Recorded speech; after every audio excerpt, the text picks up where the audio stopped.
ಇವಾಗ ಯಾರು ಸ್ವಾಮಿ ನಡೆಸೋರು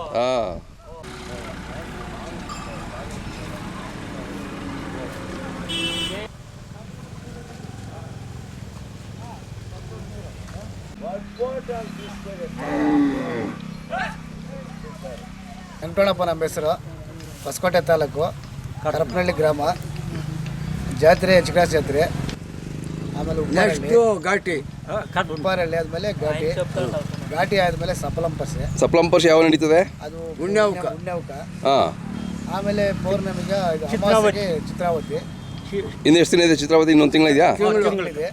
ಚಿತ್ರಾವತಿ ಆದಮೇಲೆ ಬೆಟ್ಟ. ಅದೇ ಯಾವಾಗ ನಡೀತದೆ? ಪೌರ್ಣಮಿಗೆ ಅಮಾವಾಸ್ಯೆಗೆ ನಂದಿ ಆವಣಿ. ನಂದಿ ಆವಣಿ ಎರಡು ಒಂದೇ ಸರಿ ಸೇರ್ತಾವು. ಆಮೇಲೆ ಅಣಿಗಿರಿ ಹಬ್ಬ ಪೌರ್ಣಮಿಗೆ. ಈಗ ಒಗಾದಿಗೆ ಮಾಗಡಿ ಮಾಗಡಿ. ಸೊ ನೀವೆಲ್ಲ ಜಾತ್ರೆಗಳಿಗೆ ಹೋಗ್ತಾ ಇರ್ತೀರಾ? ಜಾತ್ರೆಗಳು ನಾವು ಹೋಗ್ತಾ ಇರ್ತೀವಿ. ಎಷ್ಟು ವರ್ಷದಿಂದ ನೀವು ಜಾತ್ರೆಗಳು ಚಿಕ್ಕಂದಿಂದ ನೋಡಿದ್ದೀರಾ ನೀವು? ಹುಡುಗದಿಂದ ನಾವು ನೋಡಿದ್ವಿ. ಅವಾಗ ಹೆಂಗಿತ್ತು, ಇವಾಗ ಹೆಂಗಿದೆ ಅಂತ ಹೇಳಿ? ಅವಾಗ ಒಳ್ಳೆ ಕಾಲ ಇತ್ತು, ಒಳ್ಳೆ ವ್ಯಾಪಾರಗಳಾಗ್ತಾ ಇತ್ತು. ಇವಾಗ ಬರಗಾಲ ಬಂದ್ಬಿಟ್ಟದೆ. ದನಗಳು ಮೇವಿಲ್ಲ, ನೀರಿಲ್ಲ ಕುಡಿಯೋಕೆ. ನಾವು ಸುಮ್ಮನೆ ಬಿಡ್ಗುಡ್ದು ಅಂತೇಳಿ ವ್ಯಾಪಾರ ಮಾಡ್ತಾ ಇದ್ದೀವಿ. ಸ್ವಾಮಿ ನಿಮ್ಮ ಹೆಸರು? ಯಾವ ಊರು? ಶಿಲ್ಘಾಟ್ ತಾಲೂಕು ಬಚ್ಚಳ್ಳಿ. ನಿಮ್ಮ ಕಾಲದಲ್ಲಿ ಹೆಂಗಿತ್ತು ಪರಿಚಯ, ಇವಾಗ ಹೆಂಗಿದೆ? ಆವಾಗ ಜೋರ್ಗ ಇತ್ತು. ಇವಾಗ ಕಡಿಮೆ ಮೇವುಗಳಿಲ್ಲ, ಇದಿಲ್ಲ, ದನ ಎಲ್ಲ ಯಾರು ಕಟ್ಕೊಳಲ್ಲ, ಅಭಾವ ಆಗೋಗೈತೆ. ಅಷ್ಟೇ ಬಿಡ್ಗುಡ್ದು ಬರಬೇಕು. 37 ವರ್ಷ ಈ ವರ್ಷಕ್ಕೆ ಬಂದಿರೋದು ಈ ಜಾತ್ರೆ. ನಾನು 37 ವರ್ಷದಿಂದ ಬರ್ತಾನೆ ಇದ್ದೀರಾ? ಬರ್ತಾನೆ ಇದ್ದೀವಿ. ಯಾವುದು ತಪ್ಪದಲ್ಲೇ, ಒಂದು ವರ್ಷ ತಪ್ಪದಲ್ಲೇ ಬರ್ತಾ ಇದ್ದೀವಿ. ಇವಾಗ ಹೆಂಗಿದೆ ರೇಟ್ಗಳು, ಹೆಂಗಿದಾವೆ ಓರಿಗಳದು? ಕಡಿಮೆ ಸ್ವಾಮಿ, ಏನು ಡೌನ್ ಆಗೋಗ್ಬಿಟ್ಟ. ಮೇವುಗಳಿಲ್ಲ, ನೀರಿಲ್ಲ, ಏನು ಇದಾಗೋಯ್ತ ಸ್ವಾಮಿ. ಮಳಗಿಲಿಲ್ಲ, ಬೆಳಗಿಲ್ಲ ಅಂದ್ರೆ ಉರುವಿಲ್ಲ ನಮ್ಮ ಕಡೆ. ನಮ್ಮ ಹೆಸರು ಗಣೇಶ್ ಅಂತ. ನಮ್ಮ ಮಲ್ಪಂಗುಡಿ ಗ್ರಾಮ, ಹೊಸಪೇಟೆ ತಾಲೂಕು, ಬಳ್ಳಾರಿ ಜಿಲ್ಲಾ. ಸುಬ್ರಹ್ಮಣ್ಯ ಜಾತ್ರೆಗೆ ಪರಿಸಿ ನೋಡೋಕ್ಕೆ ಬಂದ್ವಿ, ಎತ್ತುಗಳು ನೋಡೋಕ್ಕೆ. ರೇಟು ಭಾಳ ಇರೋದಕ್ಕೆ ಸ್ವಲ್ಪ ಹಿಂದೆ ಮುಂದೆ ಮಾಡೋಕತ್ತೀವಿ.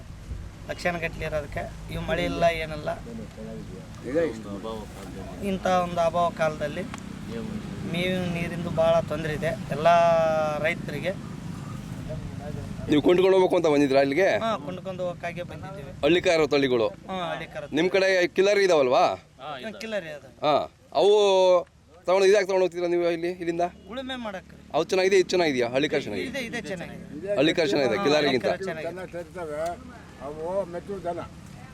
ನಮ್ಮ ಕೆಲಸಕ್ಕೆ ಇವೇ ತಾತಪ್ಪರ ಕಾಲಿಂದ ಅವನೇ ಸಂಪ್ರದಾಯ ಪದ್ಧತಿ ದೇವಸ್ಥಾನದ ನಮಗೆ ಹಚ್ಚಿ ಬಂದಿದೆ. ಇಲ್ಲೇ ದನಗಳು ನಮಗೆ ವೈಶಿಷ್ಟ್ಯತೆ ಚೆನ್ನಾಗಿರ್ತಾವೆ. ಭಾರಿ ಗಟ್ಟಿ ಬರ್ತಾವೆ ಹಳ್ಳಿಕಾರ ಭಾರಿ ಗಟ್ಟಿ ಬರ್ತಾವೆ. ನಡಿ ಬೇಸಕ್ಕಾಗದ ಯಾಕೆ ಉಳಿಸ್ಕೋಬೇಕು ಅಂತೀರಾ ನಾಟಿ ಹಸುಗಳು? ಇದ್ರೆ ಮುಂದೆ ಒಳ್ಳೇದು ಅಂತ ನಮ್ಗ ಅಭಿವೃದ್ಧಿ ಬೇಕಲ್ಲ ಸರ್, ಅಭಿವೃದ್ಧಿ ಬೇಕಲ್ಲ. ಮುಂದೆ ದನ ತಿರ್ಗಾ ಅವು ನಾವು ಇದು ಮಾಡ್ಬೇಕಂದ್ರೆ ದುಬಾರಿ ಆಗ್ತವೆ. ಇವಾಗ ಮಾರಿದ್ರು ಮುಂದೆ ದುಬಾರಿ ಆಗ್ತದ. ಅದು ಒಳ್ಳೆ ಕಾಲ ಬಂದ್ರೆ ದುಬಾರಿನೇ ಆಗೋದವು. ಉಳಿಮ್ಯಾಗ ಎಲ್ಲಾರ್ಗು ಬೇಕಲ್ಲ ಬಿತ್ತನೆ ಮಾಡಕ. ಉಳಿಮ್ಯಾಗ ಮಳೆ ಬಂತಂದ್ರೆ ಇಂಪಾರ್ಟೆಂಟ್ ಈಗ ಮುಖ್ಯವಾಗಿ. ಆದ್ರೆ ಸರ್ ಎಲ್ಲ ಕಳ್ಳಕಾಕರಾಗಿ ಬಿಟ್ಟಿದ್ದೀರಿ ನಾವು ರೈತರು. ಮೇಸಲ್ಲ ಅವನ ದನನ ಯಾಕೆ ಬಿಡೋ ಅಂತ. ಇವಾಗ ಆಕ್ಳ ಬಂದವಲ್ಲ, ಈ ಮೂಡೆ ಆಕ್ಳ ಬಂದವಲ್ಲ, ಹಾಲು ಕರೆಯವು. ಹಾಲು ಕರೆಯೋದ್ರಿಂದ ಅವು ಒಂದು 10 ಲೀಟ್ರ್ ಹಾಲು ಕರೆಯೋದ್ರಿಂದ ಇದು ದನಕ್ಕೆ ಯಾಕೆ ಮೇವು ಹಾಕ್ಬೇಕು, ಯಾಕೆ ಮಾಡಬೇಕು ಅಂತ ಕೆಲವು ಜನ ಇದು ಮಾಡ್ತಾರೆ. ಅದನ್ನ ಈ ದನನ ನಾಟಿ ದನನ ಬಿಟ್ಟರು, ಕೈ ಬಿಟ್ಟವ್ರೆ. ಉಳುಮೆ ಮಾಡೋರು ಇಲ್ಲ. ಇವಾಗ ಕಳ್ಳರಾಗಿದ್ದೀರಿ ನಾವು.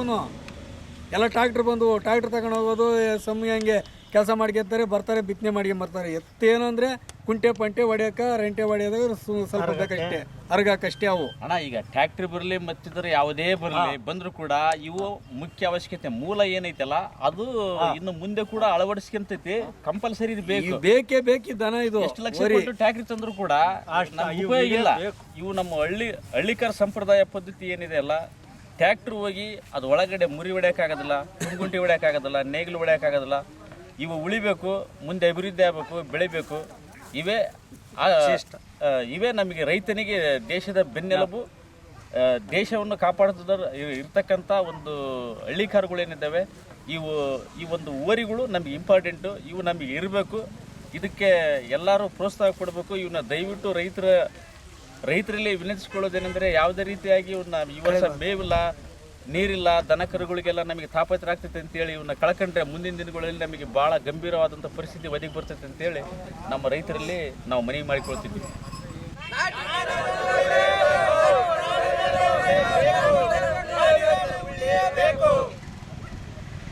ವರದಿ ಕೊಡಬಾರ್ದು.